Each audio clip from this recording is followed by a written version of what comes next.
अथ पुष्पाञ्जलि।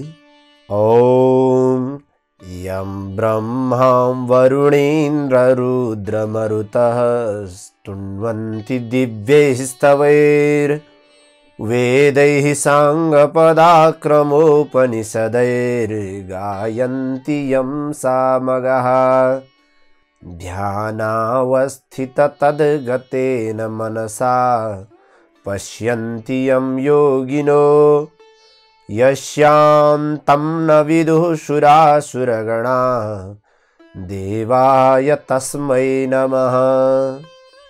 श्रीमच्चन्दनचर्चितोज्ज्वलवपुः शुक्लाम्बरा मल्लिका मालालङ्कृतकुण्डला प्रविलसन् मुक्तावली शोभिता सर्वज्ञाननिदानपुस्तकधरा रुद्राक्षमालाधरा वाग्देवी वदनम्बुजे वसतु मे त्रैलोक्यमाता चिरम्।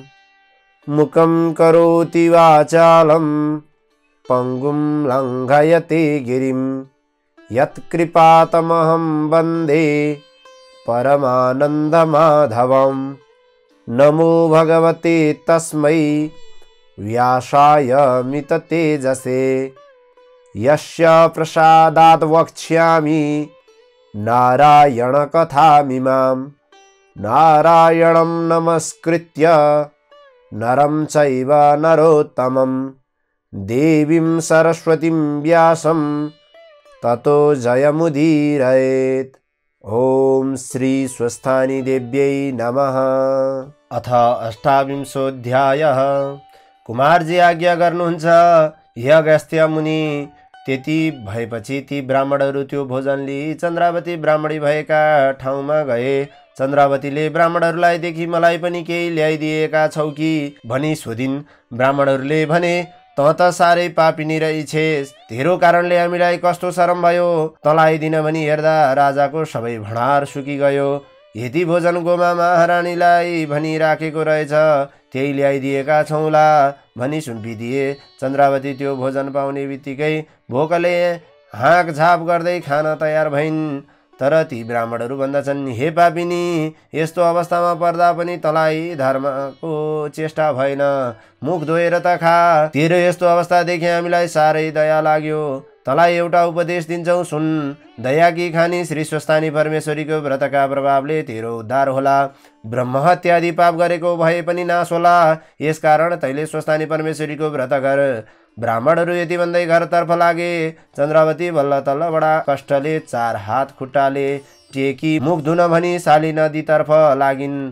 तर उनी जाँदै गर्दा शाली नदी सुक्दै गइन्। त्यसपछि उनी नाना तरहले रोइ कराई गर्दै माथि उक्लिन् र मुखै नधोइ खाउँ भनी भात हातमा लिँदा खरानी भयो। त्यही पनि खाउँ भन्दा ठुलो बतास आइ उडाइ लग्यो। तब चन्द्रावती रुख ढले झै भूमिमा ढली मूर्छा परिन्। फेरि होस आयो र कस्तो अपराध गरेछु भनी अनेक तरहले विषाद गर्दै बडो दुःख कष्टका साथ लामो समयसम्म शाली नदीका किनारमा रहिरहन्। अनि पछि पौष शुक्ल पूर्णिमाको दिन आयो। त्यस दिन श्री स्वस्थानी परमेश्वरीको व्रत आरम्भ गर्ने उद्देश्यले स्वर्गका अप्सराहरू शाली नदीमा स्नान गर्न आए। उनीहरू स्नान गरेर सूर्यलाई अर्घ दिई बालुवाको शिवलिङ्ग बनाई श्री महादेवको पूजा गर्न लाग्दा चन्द्रावतीले चाल पाइन्। उनी घस्रिँदै अप्सराहरूका नजिकमा गई भन्न लागिन्, तपाईहरू देवता हुनुहुन्छ कि मनुष्य हुनुहुन्छ? म पापिनी, कहीँ चल्न सक्दिन, कसैले केही दिँदैन, खान पाउँदिन, मलाई अन्नदान दिनुहोस्। म के पापले यस्ती भएँ? मेरो उद्धार कसरी होला? चन्द्रावतीका यस्ता कुरा सुनेर अप्सराहरू भन्दछन्, हे पापिनी, हामी स्वर्गका अप्सरा हौँ। आज पौष शुक्ल पूर्णिमा हो। श्री स्वस्थानी परमेश्वरीको व्रत आरम्भ गर्न भनी यहाँ स्नान गर्न आएका हौँ। तेरो यस्तो अवस्था देख्दा हामीलाई दया लाग्यो। त पनि यही व्रत गर, अनि सबै पापको नाश भई तेरो उद्धार होला। अप्सराहरूले यस्तो भनेको सुनि चन्द्रावती मनमनै गुन्दछिन्। मैले अरू पाप त केही गरेकी थिइनँ। डोलेहरूले श्री स्वस्थानी परमेश्वरीको प्रसाद ल्याएर मलाई दिएका थिए। मैले अहङ्कारले श्री स्वस्थानी परमेश्वरीको निन्दा गर्दै त्यो प्रसाद थुकेर मिल्काई गोडाले खिचेकी थिएँ। त्यही पापले शाली नदी तर्न लाग्दा म्यानाबाट खसेर यस्तो हालतमा पुगेकी रहेछु। कपिल ब्राह्मणले पनि श्री स्वस्थानी परमेश्वरीको व्रत गरेस् भनी उपदेश दिएका थिए। अहिले अप्सराहरूले पनि त्यसै भने श्री स्वस्थानी परमेश्वरी ठुली रहेछन्। यस्ता देवीको निन्दा एवं अनादर गर्ने र अरूको आस्थामाथि आघात पुर्याउने मानिसको सर्वनाश हुँदो रहेछ। मानिस अहङ्कारले नासिदा रहेछन्। म पनि अहङ्कारले यस हालतमा पुगेँ। अब म प्रायश्चित गर्दै श्री स्वस्थानी परमेश्वरीको व्रत गर्दछु। चन्द्रावती मनमने यस्ता विचार गर्दै अप्सराहरूसित भन्न लागिन्, हे अप्सरा हो, श्री स्वस्थानी परमेश्वरीको व्रतविधि के हो र यसमा के गर्नुपर्छ, सबै आज्ञा गर्नुहोस्। तब अप्सराहरू भन्दछन्, हे पापिनी, आज पौष शुक्ल पूर्णिमाको दिन हो। आजका दिनदेखि हात गोडाका नङ काटी स्नान गरी शुद्ध भई एक भक्त रही एक चित्त गरी महिना दिनसम्म नित्य मध्याह्न कालमा श्री महादेवको पूजा गर्नु, सके श्री स्वस्थानी परमेश्वरीको कथा सुन्नु सुनाउनु। माघ शुक्ल पूर्णिमाका दिन 108 रोटी, 108 अक्षता, 108 बेली पुष्प, 108 पान, 108 कुडका सुपारी, 108 जात जातका फूल र सगुन समेत तयार गरी आरसीमा ओमकार लेखी गंगा जलले स्नान गराउनु। सिन्दुर, श्रीखण्ड, रक्तचन्दन र फूलमाला पहिर्याउनु। धूप दीप नैवेद्य मेवा मिष्टान्न कस्तुरी वस्त्र र भेटी चढाउनु। एक चित्त भई श्री स्वस्थानी परमेश्वरीको पूजा गर्नु। स्तोत्र पाठ जप ध्यान गर्नु र अर्घ दिनु। भक्तिभावका साथ श्री स्वस्थानी परमेश्वरी प्रति हृदयदेखि नै नमन गरी वरदान माग्नु। त्यसपछि प्रसाद झिक्नु। 108 सङ्ख्याका सामग्रीहरूमध्ये प्रत्येकबाट 8 वटा निकाली आफ्ना पतिलाई दिनु। पति नभए छोरालाई दिनु। छोरा नभए मित छोरालाई दिनु। मित छोरा पनि नभए जुन कामनाका साथ व्रत गरेको हो सो कामना पूर्ण होस् भनी गंगामा लगी बगाउनु। 100 रोटी आफूले फलाहार गर्नु। यति गरिसकेपछि तेरा सबै पाप नाश होलान्, दुःख दारिद्र्य हट्ला, इच्छा सिद्धि होला। यसमा अन्यथा नमानेस्। अब हामी जान्छौं। अप्सराहरू यति भन्दै स्वर्गतर्फ गए। तहाँ पछि चन्द्रावतीले अप्सराहरूको उपदेश बमोजिम शाली नदीमा स्नान गरी एक भक्त रही एक चित्त गरी सधैँ मध्याह्न कालमा श्री महादेवको पूजा गर्न लागिन्। श्री स्वस्थानी परमेश्वरीलाई मनले सम्झिरहन्। यसरी व्रत गर्दा चन्द्रावतीको पाप हट्दै गयो। कुष्ठ निको हुँदै गयो। देहमा सुन्दरता बढ्दै गयो। महिना दिन पुग्यो र माघ शुक्ल पूर्णिमाका दिन सबै सामग्री तयार गरी अप्सराहरू शाली नदीमा आए। त्यो देखि उनी अप्सराहरूसित गई भन्न लागिन्, हे अप्सरा हो, यहाँहरूको उपदेश अनुसार पौष शुक्ल पूर्णिमाका दिनदेखि स्नान गरी एक भक्त रही नित्य मध्याह्न कालमा श्री महादेवको पूजा गर्दै आइरहेको छु। अब व्रत समापन गर्नका लागि केही पनि सामग्री छैन, कसो गरौँ?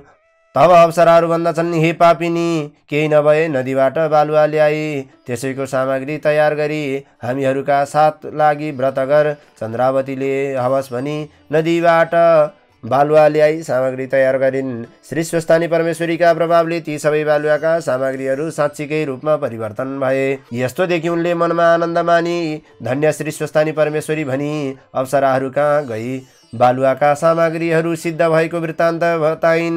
यस्तो सुन्दर चन्द्रावतीको दिव्य देह भएको देख्दा आश्चर्य मान्दै अप्सराहरू भन्दछन्, हे सुन्दरी, अब यसअघि हामी तिमीलाई पापिनी भन्थ्यौं, अबदेखि तिम्रो नाम पुण्यवती भयो। अप्सराहरूले यति भन्दै चन्द्रावतीलाई पनि आफ्ना साथ विधिपूर्वक पूजा गराए। चन्द्रावती विधिपूर्वक पूजा सकेर हातमा अर्घ्य पात्र लिई स्तुति गर्न लागिन्, हे ईश्वरी, अघि मैले नजानेर अहङ्कारले हजुरको नाना तरले निन्दा गरेथे। ती सबै अपराध क्षमा गर्नुहोस्। हे लोकेश्वरी, सबै प्राणीहरूका हृदयमा बसी पाप पुण्यकी साक्षी भइरहेकी यस्ती तपाईँलाई कोटी कोटी नमस्कार छ। सृष्टि गर्ने ब्रह्मा, स्थिति गर्ने विष्णु र संहार गर्ने रुद्र भई एक मूर्तिले 3 मूर्ति भइरहेकी हे परमेश्वरी, यस्ती तपाईँलाई कोटी कोटी नमस्कार छ। हे भगवती, पृथ्वी, जल, तेज, वायु एवं आकाश यी पञ्चमहाभूत र तीर्थ व्रत पनि तपाईँ, सत्य रजतम यी त्रिगुण पनि तपाईँ, आदि तत्व पनि तपाईँ, यस्तै तपाईँलाई कोटी कोटी नमस्कार छ। योगेश्वरको योग पनि तपाईँ, निरञ्जन निराकार पनि तपाईँ, साकार पनि तपाईँ, अति स्थूल पनि तपाईँ, देवताकी देवता पनि तपाईँ, अनाथकी नाथ र मृत्युकी मृत्यु पनि तपाईँ। यस्तै तपाईँलाई कोटि कोटि नमस्कार छ। शक्ति रूप पनि तपाईँ, विश्वम्भर विश्वमूर्ति पनि तपाईँ, संसारको भार बोकिरहने पनि तपाईँ, 14 भुवन पेटमा राखी योग निद्रामा शयन गरिरहने पनि तपाईँ, दुष्टको संहार गरी साधुजनको रक्षा गर्ने यस्तै त्रिलोक जननी तपाईँलाई कोटि कोटि नमस्कार छ। हे ईश्वरी, तपाईको महिमाको वर्णन गर्न हजार जिब्रा भएको शेषनाग र चतुर्मुख ब्रह्माले पनि नसकेका मैले कसरी सकुली। म पापिनीका पूजादेखि प्रसन्न भई मलाई दुःखका समुद्रदेखि पार गराउनुहोस्। चन्द्रावतीले यसरी श्री स्वस्थानी माताको स्तुति गर्दै अर्घ्य दिन सबै पूजा सकिएपछि अप्सराहरू प्रसाद झिकी, हे पुण्यवती, अब हामी जान्छौँ भनी स्वर्ग गए। त्यसपछि चन्द्रावती शाली नदीको तीरमा तृणको कुटी बनाए। श्री स्वस्थानी परमेश्वरीलाई मनले सम्झी रातभर जागराम रहिन्। ब्रह्म मुहुर्तमा शाली नदीमा स्नान गरी 108 सङ्ख्याका सामग्रीहरूमध्ये सबै 8 वटा र सगुन समेत हातमा लिए। हे ईश्वरी, मेरा पति यहाँ हुनुहुन्न, कसरी दिउँ, मेरा पतिसँग चाँडै भेटोस् भनी शाली नदीमा प्रवाह गरिन्। 100 रोटी आफूले फलाहार गरिन्। श्री स्वस्थानी परमेश्वरीको व्रतका प्रभावले चन्द्रावतीका सम्पूर्ण पापको नाश भयो। उनको देह पहिलेको भन्दा पनि राम्रो भयो। मुहारमा निकै चमक देखियो। चन्द्रावतीले यस्तो देखि मनमा आनन्द मानी धन्य श्री स्वस्थानी परमेश्वरी भनी मनले बारम्बार प्रणाम गरिन्। इति श्री स्कन्दपुराणे केदारखण्डे माघमात्म्ये कुमारागस्त्य संवादे श्री स्वस्थानी परमेश्वर्या व्रतकथायां चन्द्रावती श्री स्वस्थानी व्रतकृतं नाम 28 ॐ उपनयतु मङ्गलं वः सकल जगन्मङ्गलालयः श्रीमान् दिनकर किरण निबोधित नवनलिन दलनिवेक्षणः कृष्णः काले वर्षतु पर्जन्यः पृथिवी शस्यशालिनी देशोऽयं क्षोभरहितो ब्राह्मणाः सन्तु निर्भयाः अपुत्राः पुत्रिणः सन्तु पुत्रिणः सन्तु पौत्रिणः निर्धनाः सधनाः सन्तु जीवन्तु शरदां शताम् तत्रैव गंगा यमुना च तत्र गोदावरी सिन्धु सरस्वती च तीर्थानि सर्वाणि वसन्ति तत्र यत्राच्युतोदार कथा प्रसंग या कुन्देन्दु तुषारहार धवला या शुभ्रवस्त्रावृता या वीणा वरदंड मंडितकरा या श्वेत पद्मासना या ब्रह्माच्युत शंकर प्रभृतिभिर्देवैः सदा वंदिता सा मां पातु सरस्वती भगवती निशेषजाड्यापहा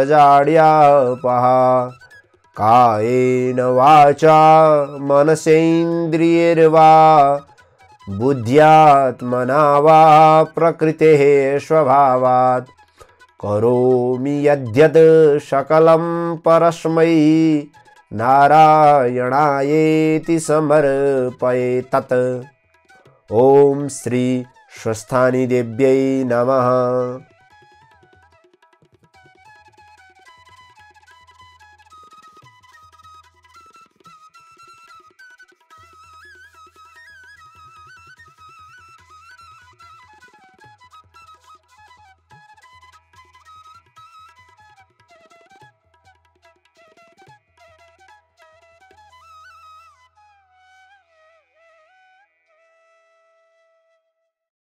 यस्तै भिडियोहरुको लागि हाम्रो च्यानललाई सब्स्क्राइब गर्नुहोस् र फर्स्टमा भिडियो हेर्नको लागि बेल आइकनलाई अन गर्नुहोस्।